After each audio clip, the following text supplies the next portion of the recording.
En este tema de hoy de la oración contestada, muchas veces oramos, pero a veces no sabemos ni cómo orar, sino que empezamos.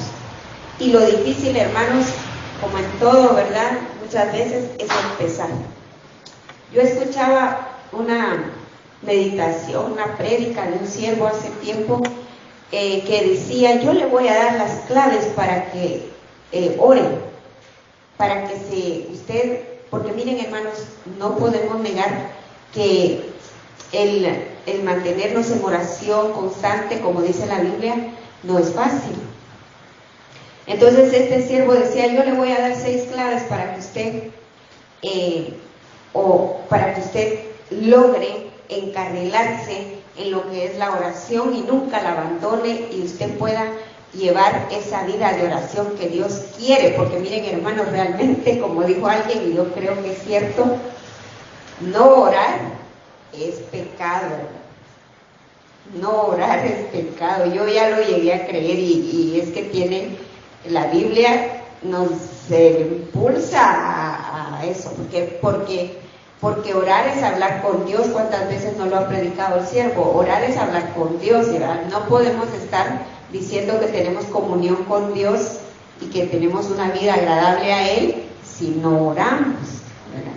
Y no basta la oración por la comida 3 veces al día, ¿no? Esa no cuenta. Amén. Entonces él decía, número 1, decía, para que usted pueda triunfar en mantenerse en oración, decía él, y yo lo apunté, pero se lo voy a dar rapidito en 5 minutos como una pequeña introducción al tema. Número 1 decía que debemos tratar de volverlo un hábito. Hay buenos hábitos, hermanos. Nosotros tenemos el hábito de bañarnos, de cepillarnos los dientes, de no sé, pues habrá más hábitos que ahorita no les puedo mencionar, cada quien tiene sus hábitos particulares. Pues de eso se trata la oración, es de mantenerlo, iniciarlo, tratar de procurarlo como hábito. Y me gustó lo segundo que dijo. Entonces primero sería un hábito, buscar tener ese hábito. Lo otro es escoger un lugar y una hora específica, porque no vas a poder tener un hábito si no escoges un lugar, una hora para tu hábito. Por ejemplo, cepillarse los dientes, ya sabemos que es después de comer, y el hábito tiene que estar así. De hecho, así debe ser. Lo otro dice que es hacerlo de una manera óptima, dice, ¿verdad? Cuando esta persona dice, este predicador, de una manera óptima,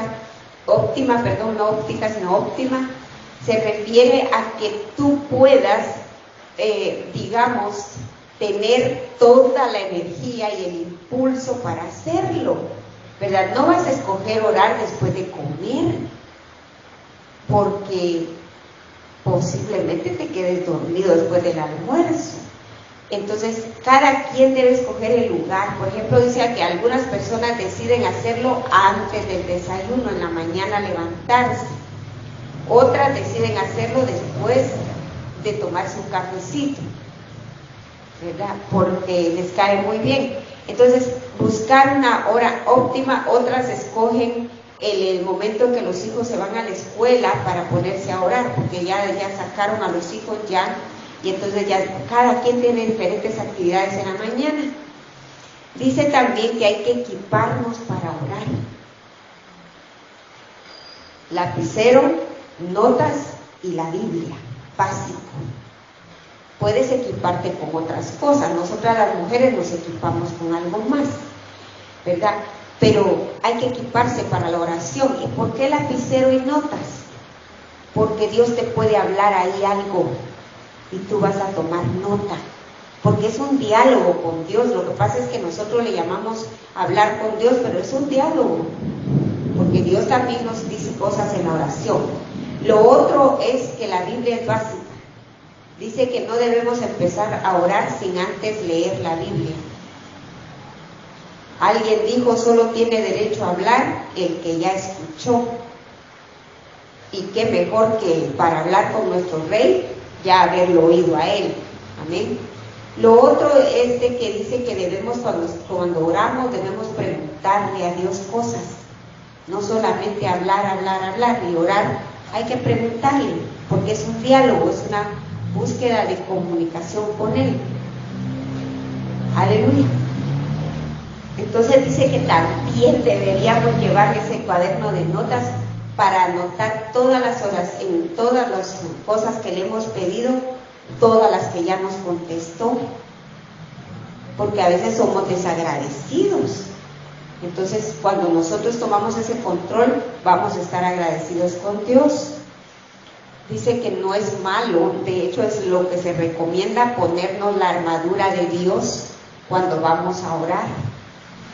Que nos pongamos la armadura de Dios, porque van a venir estorbos, posiblemente cuando tú escojas ese lugar secreto, ese momento, puedan venir estorbos, interrupciones, personas. Si tú tienes la armadura, no tan fácil vas a caer en los estorbos.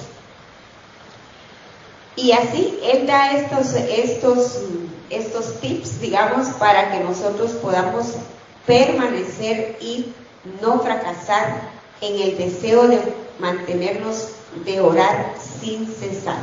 También recomienda que ores en voz baja si tú estás en un lugar donde hay más personas, pero si tú estás solo, habla en voz alta con Dios, dice como último tip, ¿verdad? Entonces dicen también que si hay algo que te causa una distracción en el momento que estás orando, ora por eso.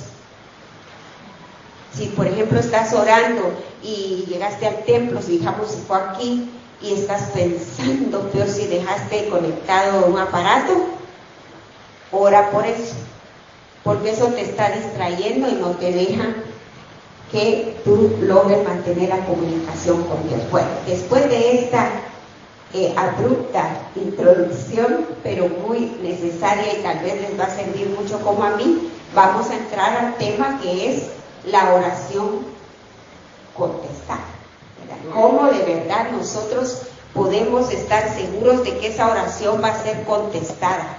Porque yo les prediqué ya hace un tiempo, les di el rema sobre la oración no contestada y por qué las oraciones no eran contestadas, y vimos ahí muchos casos. Pero hoy vamos a ver 4 puntos por los cuales podemos nosotros vigilar en nuestra oración para que estemos seguros de que va a ser contestada, porque Dios contesta las oraciones de sus hijos y sus hijas, pero a veces nosotros no nos percatamos de la respuesta, y otras veces le vamos a ver aquí por qué no va a ser contestada esa oración, para que de una vez no nos compliquemos si estamos en una de las condiciones en pensar que Dios está obligado a contestarlas. Amén. Entonces vamos al libro de Juan 14, versículo 13, mis queridos preciosos y preciosas hermanas. Juan capítulo 14, versículo 13. Si lo tenemos, me dicen un amén y yo paso a leer. Dice, gloria a Dios, amén. Dice, y todo lo que pidáis en mi nombre, lo haré, para que el Padre sea glorificado en el Hijo. Si me pedís algo en mi nombre, yo lo haré. Ese es el primer punto que vamos a ver en relación a la oración que va a ser contestada. Y aquí tenemos que ser bien entendidos en esto, hermanos y hermanas, porque hay mucho malentendido con los cristianos recién convertidos, nuevos, de que se les enseña, hermano, cuando ore usted tiene que decir al final de la oración, en el nombre de Jesús. Porque si usted no dice en el nombre de Jesús, esa oración no va a ser oída por Dios. Miren, hermanos, algo que debemos tener claro en relación a esto es que no es una colita de conejo decir en el nombre de Jesús. Yo no sé, pues creo que ya algo ha predicado el siervo al respecto, pero yo voy a recalcar ahí, no se trata de que tú solo digas en el nombre de Jesús al final de que oraste. Eso no es lo que está diciendo aquí la palabra. Aquí dice, lo que pidáis en mi nombre, lo haré, para que el Padre sea glorificado en el Hijo. Si me pedís algo en mi nombre, yo lo haré, dice esta versión de la Biblia de las Américas. Si me pedís, yo lo haré.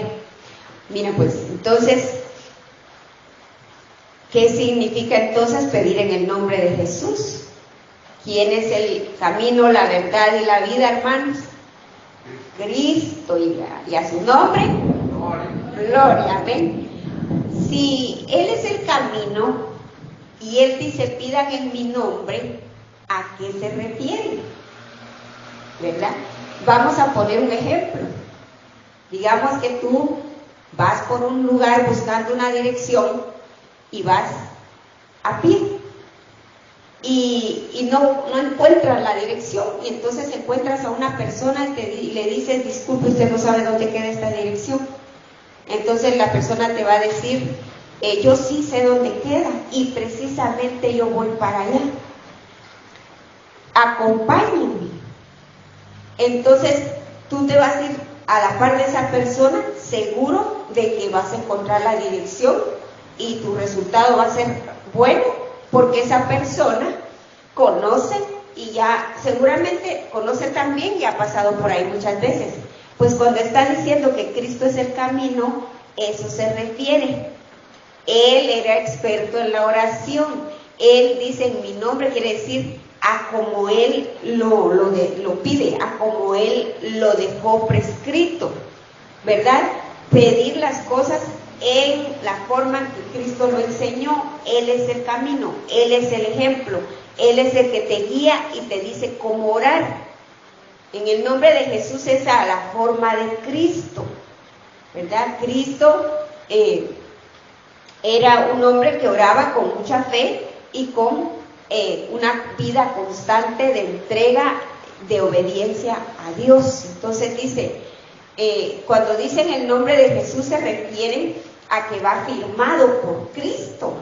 Es como cuando vas al banco a cambiar un cheque, si no lleva la firma de la persona que tiene la firma autorizada para que te paguen ese cheque, el cajero va a ver y va a decir, aquí le falta la firma del que es el que le está girando el cheque, y nosotros no le podemos pagar.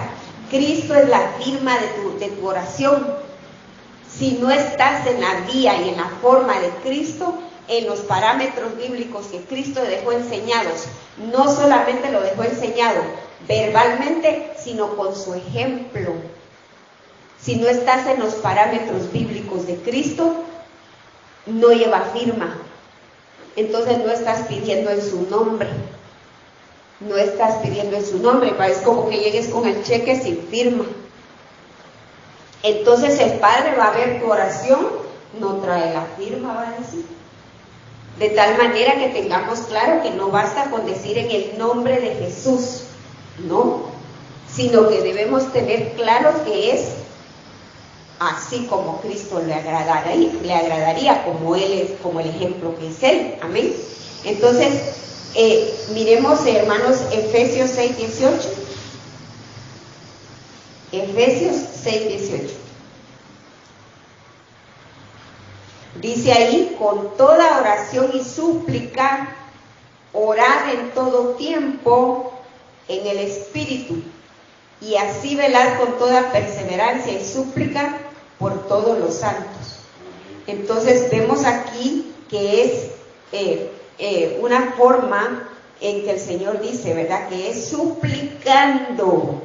No puedes llegar a la oración tú como que fuera un diálogo con Dios. Tú estás, como se predicó la vez pasada, que creo que yo lo prediqué, tú estás aquí abajo en la tierra y Él está en el cielo. No estamos de tú a tú, vamos necesitados delante de Él. Cristo, cuando estuvo en la tierra, oraba con esa necesidad. no porque él era el Hijo de Dios y estaba ungido y andaba el Espíritu Santo con él, entonces él se ponía, mira, pastor, esta situación, no, él se humillaba, él se ponía en una condición de siervo, dice que se humilló hasta lo sumo, se humilló entonces él se humillaba delante de Dios. No podemos nosotros hacer una oración con esa actitud. El decir en el nombre de Jesús entonces es actuar en la voluntad de Él, en la forma en que Cristo lo hacía con el ejemplo que Él ya nos dio. Y Cristo nos dio ejemplos no solamente escritos que están, sino con su propia vida. Era una vida de oración y era constante en eso y dio gran ejemplo. De tal manera que no es un polvo mágico decir, así como dicen los brujos, ¿verdad? A propósito, sino que es decir en el nombre de Jesús como un polvo mágico, no es así, es en su voluntad. Entonces, la idea, ¿por qué es en el nombre de Jesús y entendemos ahora que es en la voluntad de Jesús? Porque la gloria va a ser de Jesús. En esa oración no te vas a que vieran que yo oré y como oré y la oración que dije era tan bonita, seguramente Dios la oyó y me contestó. No es por lo bonita que sea tu oración. Fíjate que la oración que realmente a Dios le agrada es la que de verdad sale de tu corazón. A Dios no le gustan las letanías. Por muy buena que sea tu oración, no le gustan a Dios porque Él no le gusta la superficialidad. Es hasta que tú abres tu corazón y de verdad encuentras dentro de ti tu necesidad, entonces Dios va a poner atención también más a tu oración, porque no le gustan las letanías. Y entonces, porque no le estás dando ninguna gloria de ninguna omnisciencia ahí. Si desde que tú empiezas a orar, Dios empieza a escudriñar tu corazón. En todo lo que le estás diciendo, Dios empieza a escudriñarte.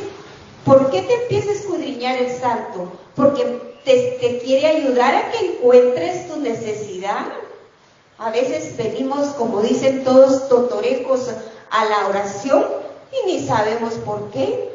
Solo sabemos que necesitamos orar, pero no sabemos ni cómo expresar lo que sentimos. Pero es en la forma en que tú vas sincerándote con Dios, en que Dios va a empezar a escudriñarte y va a ayudarte el Santo Espíritu de Dios a que encuentres tu necesidad. A veces la tienes y no te das cuenta. Y si no logras que Dios penetre, porque dice que nuestro espíritu para Él es como una linterna, si no logras que Él penetre, entonces no saliste orado, saliste igual, no dijiste nada. Amén. Entonces, en ese sentido, el primer punto sería entonces que oremos en el nombre de Jesús para que sea contestada. Quiere decir, dentro de la voluntad de Dios, que es su Hijo, ¿verdad? Cristo es Dios, dentro de la voluntad de Jesús, y que la gloria sea para Él en ese primer punto. Número 2, Zacarías 12:10. Número 2, Zacarías 12:10. Zacarías es un libro de los profetas, que quien lo mira, que casi no lo usan, y tiene 14 capítulos, ¿verdad? Es bueno leerlo. 12, vamos al 10. Zacarías 12:10, y dice: lamento por el traspasado, y derramaré sobre la casa de David y sobre los habitantes de Jerusalén el espíritu de gracia y de súplica, y me mirarán a mí, a quien han traspasado, y se lamentarán por él como quien se lamenta por un hijo único, y llorarán por él como se llora por un primogénito. Aquel día habrá gran lamentación en Jerusalén, como la lamentación de Adad Rimón en la llanura de Megiddo. Y se lamentará la tierra, cada familia por su lado, la familia de la casa de David por su lado y sus mujeres por su lado, la familia de la casa de Natán por su lado y las mujeres por su lado, y así siguen en este sentido. Entonces, ahí dice, mira lo que dice, y se lamentarán por él como quien se lamenta por un hijo único, y llorarán por él como se llora por un primogénito. Cuando tú oras, tiene que haber sobre ti un espíritu que te quebrante. Tiene que haber delante de ti un espíritu que sabemos que es el Espíritu Santo. Es el espíritu de gracia. Esto que dice aquí, se lamentarán, se refiere a que hay un redarguir. Tiene que haber en nosotros un redarguir, porque nosotros venimos a orar y a hablar con Dios porque reconocemos la necesidad de ser limpiados. La Biblia dice, si alguno peca, abogado tiene para con el Padre, que si confesamos nuestros pecados, Él es fiel y justo para perdonarnos y limpiarnos de toda maldad. Entonces, lo primero que tenemos que hacer cuando venimos a orar es arrepentirnos de nuestros pecados, hermanos. Arrepentirnos. Y entonces, el Espíritu Santo dice que es el Espíritu de gracia y de oración, escudriñará en nosotros y nos ayudará. Miremos lo que dice Judas 20. Judas es un libro que solo tiene un capítulo. Y entonces algunos dicen, deberían decir capítulo 1, versículo 20. Yo no sé por qué dicen Judas 20, dicen algunos. Quieren la dignidad de que por lo menos digan capítulo 1. Pero realmente, si Judas solo tiene un capítulo, es más fácil, ¿verdad? Se ahorra uno salir a decir Judas 20. Entonces en Judas 20 dice, pero vosotros, amados, edificándoos en vuestra santísima fe, orando en el Espíritu Santo. Entonces, la segunda, digamos, nota para estar en la oración contestada es que ores bajo la unción del Espíritu Santo. Mira lo que dice Romanos 8:26. Busquemos Romanos 8:26. Vamos rápido. Dice ahí, Romanos 8:26, y de la misma manera, también el Espíritu nos ayuda en nuestra debilidad, porque no sabemos orar como debiéramos, pero el Espíritu mismo intercede por nosotros con gemidos indecibles. Miren, hermanos, muchas veces no llegamos a más allá del atrio en la oración, porque ni siquiera sabemos lo que necesitamos y luego ni sabemos cómo pedir. Entonces, sin quebrantamiento inicial, sin haber pedido la voluntad de Dios, pidiendo cosas vanas, pidiendo vanidad, y luego sin el Espíritu Santo que nos pueda guiar a una petición de verdad óptima, bien expuesta, bien clara. Hasta para pedir hay que saber pedir, hermanos. ¿Se recuerdan del caso de una hermana que pidió que quería cambiar su forma de caminar? Hermanos, no es solo de pedir así. Y la prueba que le vino a la hermana tan fuerte sobre sus piernas, no es solo de pedir así, hermanos. Señor, hasta himnos hay que dicen cosas que no son de Dios, hermano. Hay himnos que son así seculares casi, ¿verdad? Pero que cámbiame, Señor, dice. Mira, el Señor no te va a cambiar si tú no dejas que la palabra te transforme y no la lees, y si no dejas que el Espíritu Santo obre, no va a haber cambio en ti. Esto no es aunque te vuelvas teólogo y te sepas la Biblia de pe a pa, si tú no la aplicas y no la crees, no dejas que te transforme, ¿verdad? No vas a poder transformarte si no la pones en práctica. Entonces, número 1, en el nombre de Jesús. Número 2, dejando que el Espíritu Santo te ayude. El Espíritu Santo te puede ayudar para que tú pidas conforme a la voluntad de Dios y lo pidas correctamente, no lo pidas mal dicho y que te pueda venir una prueba por no saber pedir.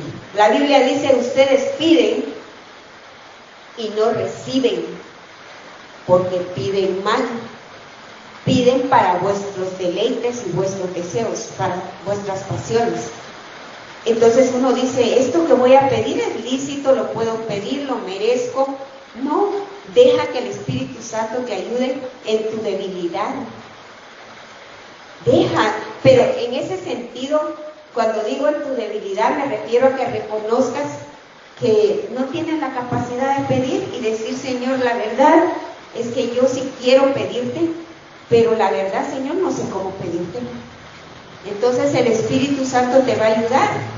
Y luego viene, para los que ya trabajan las lenguas, porque todos, el Señor a todos les puede dar sus lenguas, empezar a hablar tus lenguas.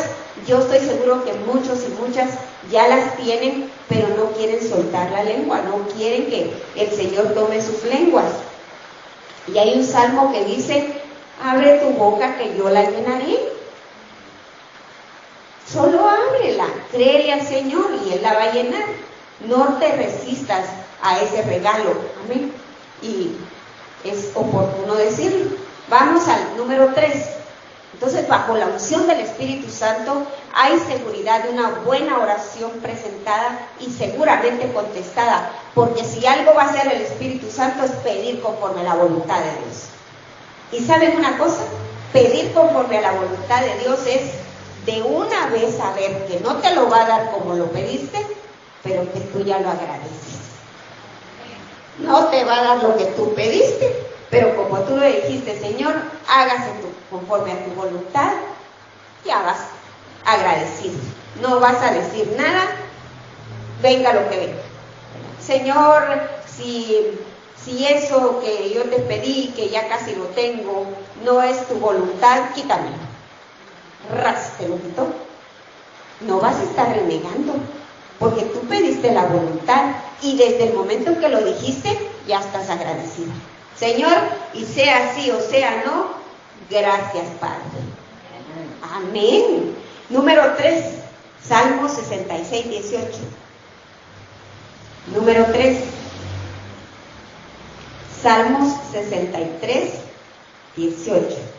Perdón, quiero ver si puse bien el Salmo. 66, hermanos. Yo dije 63, ¿verdad? 66. 18, ahí está. Dice, si observo iniquidad en mi corazón, el Señor no me escuchará. ¿Saben cuál es la causa por la que a veces hay oraciones no contestadas? Porque miren lo que dice aquí. Observo iniquidad en mi corazón. ¿Y qué es iniquidad? Ya nos enseñaron de muchas formas qué es iniquidad. Pero ¿saben qué es iniquidad en términos sencillos? Es esa, digamos, ¿cómo te dijera? Es esa ya vida pactada con el pecado que tienes. O sea, ya tú sabes que estás en ese pecado, pero tú ya estás en paz. O sea, para ti ya es ligero. Estás en ese pecado, todo el mundo te lo dice, pero tú vives ligero en eso. No sientes ningún redarguir, ya no sientes ninguna culpa de eso, ¿verdad? Tú estás en ese pecado, entonces tú estás ligero. Eso se llama, lo que dice el rey David, observar iniquidad en ti y no arrepentirte. Dios ni siquiera te va a escuchar, menos te la va a contestar. Y hay muchas cosas que podríamos tener en esa condición. Entonces, sin arrepentimiento de tus iniquidades, no hay oración contestada, ¿verdad? ¿Cuántos ejemplos podemos dar de iniquidades, las más comunes? No, hermano, no te conformes a esa iniquidad, no te no la dejes como algo ligero. Sabes que estás mal, sabes que es pecado. Por ejemplo, el que toma licor, él vive en una iniquidad, hermanos. Sabe que está destruyendo su templo, pero él ya ligero con eso. ¿Te echaste tus tragos ayer vos? Pues ayer no pude vos. Él en paz con su iniquidad, y a la hora de una necesidad y va a orar si quieres, porque hay mucho caído que andan escondidas en el vicio, y como el fumar es una iniquidad, saben que fumar está destruyendo el templo y siguen fumando y están en paz con el cigarro, y como nadie los ve en lo secreto fuman, ellos están en paz. Y así hay muchas iniquidades, hermanos. Entonces, sin arrepentimiento, mira, no hay oración contestada. Mira lo que dice Isaías 59:1. Isaías 59:1. Dice: confesión de la maldad de Israel. He aquí, no se ha cortado la mano del Señor para salvar, ni se ha endurecido su oído para oír. Pero vuestras iniquidades han hecho separación entre vosotros y vuestro Dios, y vuestros pecados le han hecho esconder su rostro de vosotros para no escuchar. ¿Quién provocó la fortaleza? ¿Quién provocó el obstáculo para que Dios no escuche? Dios no es. Mira, ahí dice que el Señor no se ha endurecido para no oír. Él no es el problema, ni se ha cortado la mano del Señor para dar respuestas y para dar bendición. Es uno el que las provoca, las iniquidades. Tenemos, antes de llegar a la oración, tenemos que examinarnos si hay iniquidades en nosotros y decirle: Señor, quiero dejar esta iniquidad. No quiero morir con esta iniquidad de llevarla todo el tiempo arrastrando.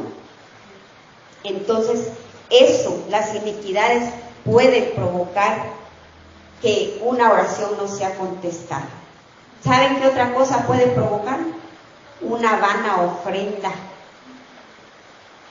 Una vana ofrenda. Pero me voy a salir mucho del tema si sigo con esto. Esdras 9:6. Esdras 9:6.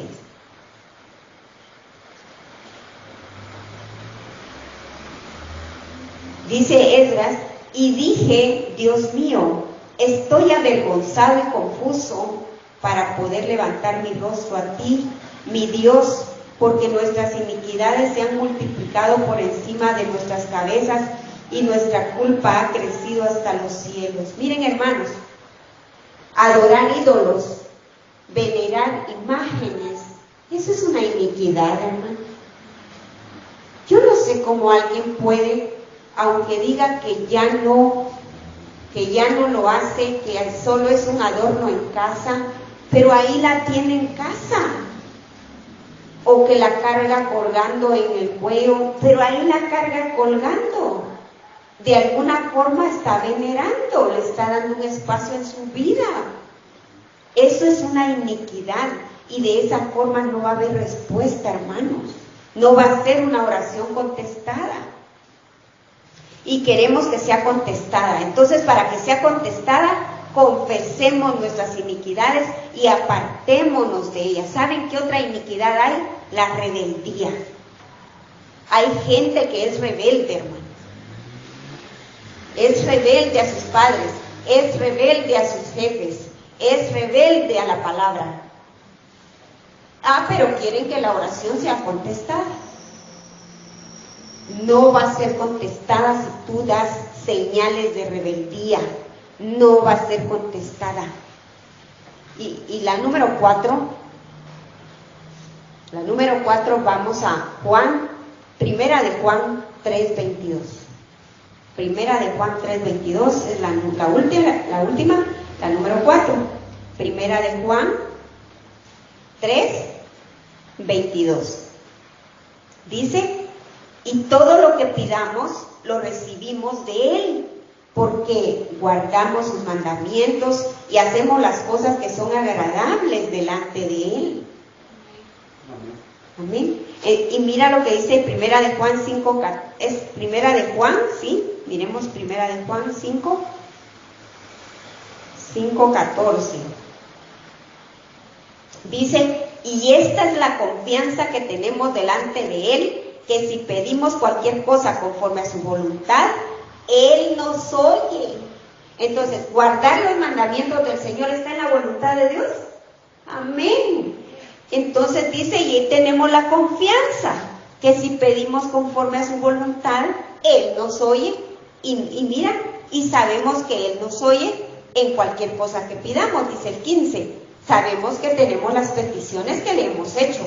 No vas a perder ahí más nada. Ahí vas a ganar, ahí vas a tener tu respuesta, no solamente respuesta. Porque hoy no quería hablar yo de la oración contestada simplemente, sino de la oración que dice, sí, te lo doy. Esta es la oración de la que yo les estoy hablando, la oración contestada a tu favor. Porque Dios puede contestar todas las oraciones. ¿Al rebelde le puede contestar? No, ¿verdad? O sea, Dios siempre responde, ¿verdad? Algunos no los oyen, la iniquidad, los que están en iniquidad sí corren mucho peligro de que no los oigan. Al desobediente lo oyen, pero le dicen no, tu rebeldía. Y mira lo que dice, con eso concluyo, Primera de Pedro 3:7. Mira el problema aquí, Primera de Pedro 3:7. Aquí hay un problema para los caballeros casados.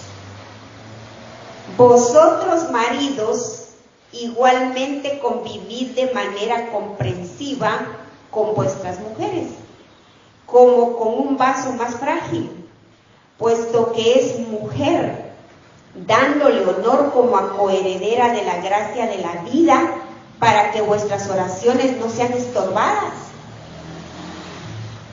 Este es el tipo de oración que te va a oír Dios, pero te va a decir no. Te va a decir no porque estás con un problema de estorbo. Y no solamente, porque mira, hay esposos que van a la oración a quejarse de sus esposas.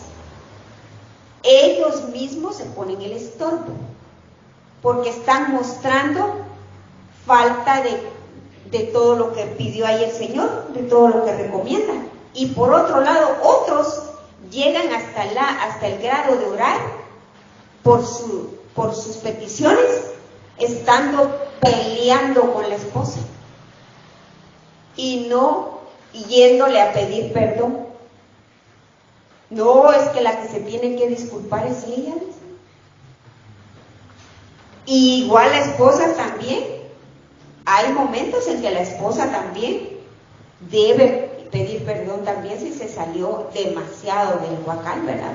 Pero si un esposo, como dice aquí, ¿verdad?, no convive con la esposa como debe ser, es muy abusivo, la golpea con palabras, la golpea físicamente, la trata mal, la menosprecia y todo eso, no la está tratando como dice aquí, dándole honor como a coheredera de la gracia y todo, sus oraciones puede que Dios las oiga, pero no va a haber un sí a esas oraciones. ¿Por qué? Porque no está mostrando lo que Dios pide, no está en la voluntad de Dios. Y por último, Romanos 12, 1 y 2. Romanos 12, 1 y 2.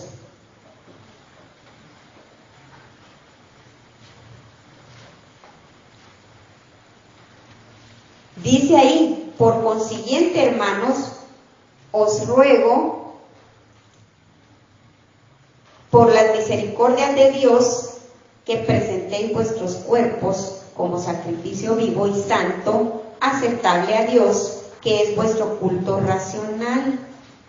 No os adaptéis a este mundo, sino transformaos mediante la renovación de vuestra mente, para que verifiquéis cuál es la voluntad de Dios, lo que es bueno, aceptable y perfecto. Preséntate en la oración en sacrificio vivo y santo, aceptable a Dios.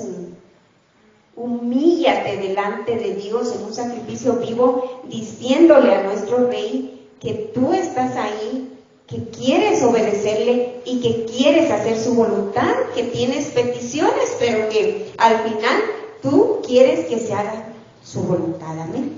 Vamos a orar entonces para concluir y luego pasaremos a las oraciones.